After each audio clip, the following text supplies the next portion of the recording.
नमस्कार दोस्तों, जय हिंद। आप सभी का बहुत बहुत स्वागत है एक और मजेदार वीडियो में। मैं हूं गौरव, मेरे साथ हैं डीसी। आप देख रहे हैं जीएस रिएक्शन। जय हिंद भाई। दोस्तों, आज आज हम हालांकि पिछले आपको दो वीडियो से लगातार हिंदू नववर्ष की ढेर सारी शुभकामनाएं दे रहे हैं और आज 19 मार्च है तो आज डीसी हिंदू नववर्ष है। तो आप सभी को ढेर सारी शुभकामनाएं दोस्तों हिंदू नववर्ष की। अच्छा, इसी बात पे दोस्तों क्या हुआ है कि दो तीन जो है वो खबर आई है। एक तो फिर से एक बार ईरान ने, हालांकि आपको पता है कि यूएस इजराइल ने 5,000 पाउंड के जो बम है वो गिराए हैं जो हॉर्मुज से सटे हुए इलाके हैं वहां पे, और कुछ आई थिंक गैस और ऑयल रिफाइनरी भी तबाह हुए हैं ईरान के अंदर में। इसके बाद कतर के ऊपर हमला हुआ है और सऊदी के ऊपर भी हमला हुआ है। अब ऐसे में पाकिस्तान, जो कि कल तक डीसी है ना, मतलब चोपा चूरण दे रहा था, लाहौरी चूरण की जी हमने तो बात कर लिया, ईरान को समझा दिया है, समझा दिया है। अच्छा, तो एक तो इधर हो गया ये मामला। लेकिन इंटरेस्टिंग बात दोस्तों क्या हुआ है, जो लेटेस्ट न्यूज आया है वो आया है यूएस के अंदर से जो डायरेक्टर ऑफ क्या है, नेशनल इंटेलिजेंस ना, हाँ, तुलसी गैबर्ट जो है, तुलसी गैबर्ट, उसका बयान सामने आया है दोस्तों। उनका बयान सामने आया है और पाकिस्तान के मिसाइल प्रोग्राम के ऊपर में एक छोटा सा क्वेश्चन मार्क जो है, हालांकि मैं किस तरह देखता हूँ बताऊंगा आपको, वीडियो में चर्चा करेंगे हम लोग आज। तो पहले बढ़ते हैं डीसी वीडियो में आगे। इसके अलावा डीजेआईएसपीआर, पाकिस्तान का जो डीजेआईएसपीआर है दोस्तों, जो कि आता है मजा दिलाने के लिए, वो भी कल आया। अफगानिस्तान टॉपिक काफी बवेला मच रहा था, जो रिहैब सेंटर पे हमला करा पाकिस्तान ने, मासूम लोगों को वहां पे मारा। उसके बाद काफी सवाल खड़े हो रहे थे, तो खुद जो है डीजेआईएसपीआर वही पहुंच गया डीए बजाने के लिए, और ऐसी बकलोली की है कि अभी आप, हालांकि वो क्लिप तो मेरे पास नहीं है, लेकिन रिएक्शन दिखाता हूं मैं आपको। तो पहले चलते हैं वीडियो में आगे दोस्तों। अगर आप चैनल पर नए, चैनल को सब्सक्राइब कर लीजिए, बेल आइकन को प्रेस कर लीजिए, और कमेंट में आज हम लोग यहाँ बैठ के साजिश करते हैं, हमारा तो काम ही यही है।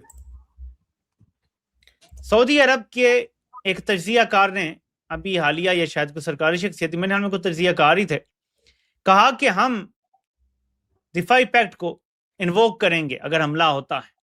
अब हमला हो गया है, मिसाइल हमला हुआ है। सऊदी अरब का यह दावा है कि हमने ये मिसाइल मतलब मार गिराए हैं। सऊदी अरब के जो शहरी हैं वो ये शेयर कर रहे हैं कि अलर्ट एकदम जारी हुए कि इस टाइम जो है वो area under hostile aerial threat है।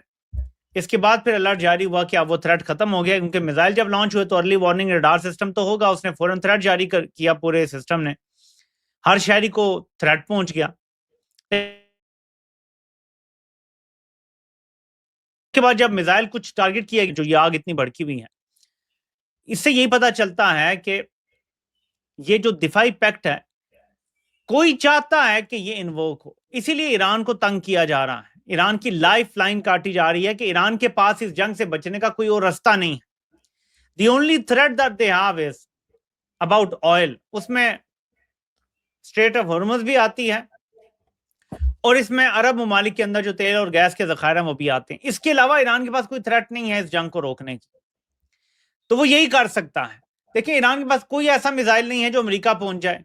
और यहां से याद आया, ये भी एक डेवलपमेंट है, आने वाला है पाकिस्तान का नंबर। ये सुने अमेरिका की डायरेक्टर नेशनल इंटेलिजेंस क्या बोल रही है हमारे मिसाइल सिस्टम के हवाले से। However, the intelligence community assesses that Russia, China, North Korea, and Pakistan have been researching and developing an array of novel, advanced or traditional missile delivery systems with nuclear and conventional payloads that put our homeland within range. सुन लिया आपने, China, Russia और बीच में पाकिस्तान भी शामिल है। बात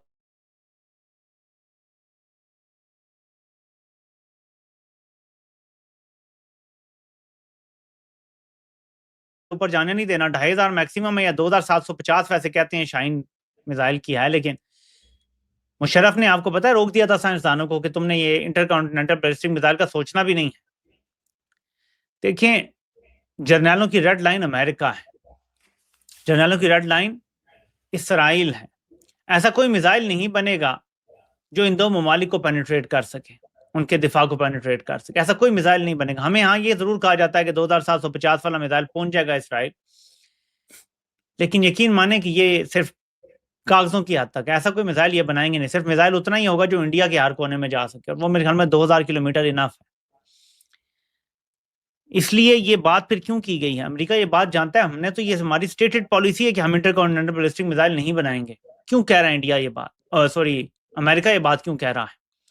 जबकि India intercontinental ballistic missile या बना चुका है 5500 का, लेकिन उसके वाले से बात नहीं की गई क्योंकि इंडिया को दोस्त समझते हैं। हमें कहा जा रहा है मेरा फेवरेट फील्ड मार्शल, लेकिन इंडिया का जिक्र नहीं है थ्रेट में पाकिस्तान का जिक्र है। अब ये मुस्तकबिल की पेशबीनी है और उसका नक्शा है।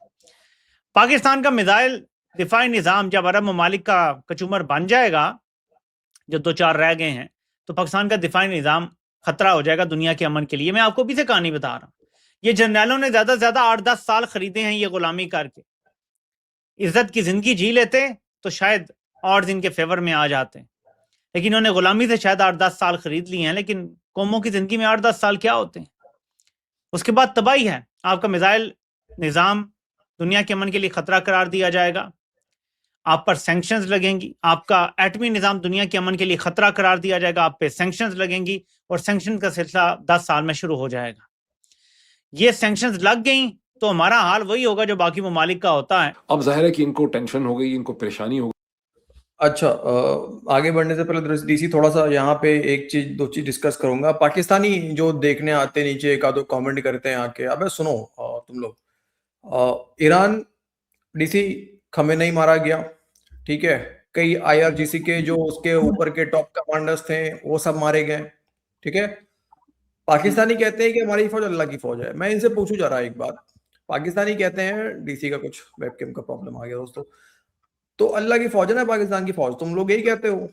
तुम्हारे लीडर्स में, तुम्हारे मुनीर में, तुम्हारे जो जनरल्स हैं, तुम्हारे जितने भी ये नेता घूम रहे हैं, क्या उनके अंदर दम है कि वो तैयार है इस चीज के लिए कि वो मारे जाएं किसी भी ऐसे हमले में? डीसी अरे मैं नहीं यार, समझा करो, फील्ड मार्शल तो है ना फटा पजामा यार इनका यार। वो आएगा 1-2 दिन बाद आएगा, वो क्या नाम है उसका, टार, फिर चाटेगा देखना, फिर बोलेगा, आइसोलेट करेगा सर को। कुछ नहीं है, तुलसी का पाठ क्या हो गया यहाँ? हाँ सही बात है, ये कह देगा तुलसी के पाठ, अरे क्या चिमा साहब, हाँ, चिमा यही बोलेगा है, चिमा साहब कुछ नहीं है। अरे वो हिंदू है, मोदी के साथ बैठती है, मतलब मोदी से अच्छी खासी वो है, बस वो जली हुई है पाकिस्तान की तरक्की देख के, ये वो फलाने का ऐसे करेगा। ये भी कह देगा चीमा साहब ये तो बहुत गर्व की बात है चीमा साहब की, हमारे नाम इसमें है, देखिए भारत का नाम नहीं है, वो गुलाम लोग हैं, भारत परमिशन मांगेगा उससे, चीमा साहब वो ऐसे बोलेगा वो तो आगे। अच्छा, लेकिन एक बात यहाँ पे है ना दोस्तों कि देखो अमेरिका का भी दोगलापन, जब अमेरिका को थ्रेट लग रहा है कि वो देखे जी इनके नॉर्थ कोरिया का और इधर का मिसाइल जो है पाकिस्तान का, ये अमेरिका पहुंच सकता है, ये हमारे लिए चिंता की बात है, हम इसको बड़ा गौर से देख रहे हैं। क्यों? बाकी अगल बगल के लोगों को थ्रेट नहीं होता, तुम्हें थ्रेट हो तो सबको थ्रेट है फिर। सर वो सुपर पावर है, बात समझा करो, वो सुपर पावर है, बाकी गुलाम है, बाकी सब गुलाम है सर। हाँ, इनके होश उड़ गए, और होश उड़ने वालों में एक साहब जो है उनका नाम है आबिद शेर अली। वो किसी तारुफ के मोहताज नहीं, उन्होंने अंग्रेज़ी ज़ुबान के अंदर मेरा ख्याल है चैट जीपीटी की मदद से एक लंबा चौड़ा उन्होंने ट्वीट लिखा है, जिसमें उन्होंने कहा है कि मुसलमानों के लिए ये बहुत ज़्यादा ख़तरा है, मुसलमानों को मुत्तहद होना चाहिए, और अब उनको ईरान का भी ख्याल आ रहा है, अब उनको इत्तेहाद का भी ख्याल आ रहा है। लेकिन ये आग आप लगाने में आप पाकिस्तानी सबसे आगे थे, अपने इक़्तिदार को बचाने के लिए, उसको लेजिटिमेट करने के लिए हर वो जुर्म जो हो सकता था किसी क्राइम बुक के अंदर, वो इस पाकिस्तानी रजीम में किया। लेकिन अब इनको ये नज़र आ रहा है कि हमारा भी नाम लिया जा रहा है। मेरा ख्याल होगा इनका वैसे कुछ भी नहीं होगा, यही कि इनके ऊपर दबाव आएगा कि आप लॉन्ग रेंज मिसाइल सिस्टम्स ना बनाएं, और ये फौरी तौर पे सजदे में गिर जाएंगे, हाथ जोड़ देंगे, माई बाप बिल्कुल आप फिक्र ना करें, हम तो ऐसे मिसाइल बनाएंगे जो नॉर्थ ऑफ इंडिया से भी आगे कहीं ना जाएं। क्योंकि अगर ये लॉन्ग रेंज बना भी रहे हैं तो ये खुदा ना खास्ता कभी अपने ख्वाब में भी, ये बेहोशी के आलम में भी ये नहीं सोच सकते कि ये कोई ऐसे मिसाइल सिस्टम बनाएं जो इजराइल तक जा सकते हों या अमेरिका तक बार करें।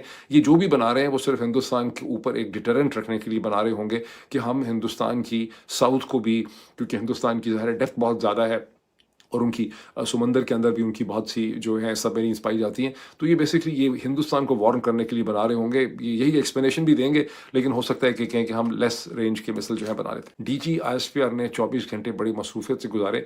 एक उन्होंने बहुत धांसू किस्म की बहुत बड़ी प्रेस कॉन्फ्रेंस की, जिसमें जाहिर है कि किसी में ये हिम्मत नहीं थी कि उनसे कोई क्रिटिकल सवाल आगे से पूछ सकता, वरना पूछता बेचारा तो रात को घर ना पहुंचता अपने। तो बहरहाल वो भी की। उसके अलावा उन्होंने बहुत से टेलीविजन चैनल्स को भी उन्होंने इंटरव्यू दिया। अब उस टेलीविजन चैनल का एक इंटरव्यू का क्लिप जो है वो मैंने देखा ट्विटर के ऊपर, जिसमें वो फरमाते हैं कि एक पाकिस्तानी की जान जो है वो हमारे लिए अफगानिस्तान की किसी भी चीज़ से कहीं ज़्यादा इम्पोर्टेंट है, और हमने पाकिस्तानियों की जान की सेफ्टी और सिक्योरिटी जो है वो हमने इंश्योर करनी है। ये उस फौज का स्पोक्समैन कह रहा है जिसने गुज़िश्ता सिर्फ चंद सालों के अंदर हज़ारों पाकिस्तानियों को मार डाला है अर्सवाइल फाटा के अंदर और बलूचिस्तान के अंदर। और अगर इसकी तारीख शुरू करें इस इदारे की, तो पीछे चले जाएं ना ईस्ट पाकिस्तान तक, तो लाखों पाकिस्तानियों को, दुनिया में शायद ही कोई और मुल्क ऐसा हो जिसकी अपनी फौज और अस्करी इदारों ने अपने ही मुल्क के अंदर इतनी बड़ी तादाद में, अगर किसी मुल्क में सिविल वॉर ही लगी हुई हो टोटल, वो तो एक अलग कहानी है। जैसे अफ्रीका के बाज़ ममालिक कभी 20 साल से उनका कोई गवर्न ही नहीं कर सके, टूट फूट गए, वो एक अलग बात है। लेकिन इस मुल्क ने ऑर्गेनाइज तरीके से, इस मुल्क के इदारों ने, इस फौज ने अपने ही मुल्क के लाखों लोगों का कत्लेआम किया है। अगर आप ईस्ट पाकिस्तान से शुरू करें, बलूचिस्तान ऐड करें, उसके अंदर फाटा ऐड कर दें, उसमें जीबी ऐड कर दें, उसमें कराची की किलिंग फील्ड ऐड कर दें, उसमें 1980s की सिंधी अवामी तहरीक और सिंध के अंदर जो शोरश थी उसको ऐड कर दें, तो और फिर साउथ पंजाब में भी बहुत कुछ हुआ, तो लाखों लोगों को मार दिया। वो कह रहे हैं कि एक पाकिस्तानी की जान की खातर हम अफगानिस्तान जो है उसको सारा तबाह कर देंगे। तो ये देखा आपने कल दोस्तों, डीजे आईएसपीआर इनका आया डीसी, और ये तो एक छोटी सी बात थी। इसके अलावा भी और काफी बकलोलियां काफी बकलोलियां जो है वो निकल जाता है कभी कभी। देखो ठीक है यार, निकल जाता है। और दूसरा सर देखो, ये लास्ट में इसने जो बोला है ना कि यार भले ही पाकिस्तानी फौज ने खुद नहीं मारे हों अपने लोगों को, लेकिन दूसरा अगर कोई मारे तो यार दुख होता है। आपको एक एग्जांपल देता हूँ, जैसे बचपन में कोई बच्चे का खिलौना है, दूसरा बच्चा आके उस खिलौने को तोड़ देता है, तो सर बच्चे को दुख होता है ना, भले ही बच्चा खुद अपने हाथों से तोड़े, उसको दुख नहीं होगा सर, उसको नहीं होता है ना। तो सही है, दूसरा तोड़ जाएगा तो दुख हो जाएगा। वही पाकिस्तानी ग्रेट एग्जांपल डीसी यार, मतलब तुम्हारे एग्जांपल के लिए तो यार, मतलब बच्चे भाई क्या एग्जांपल दिया साला।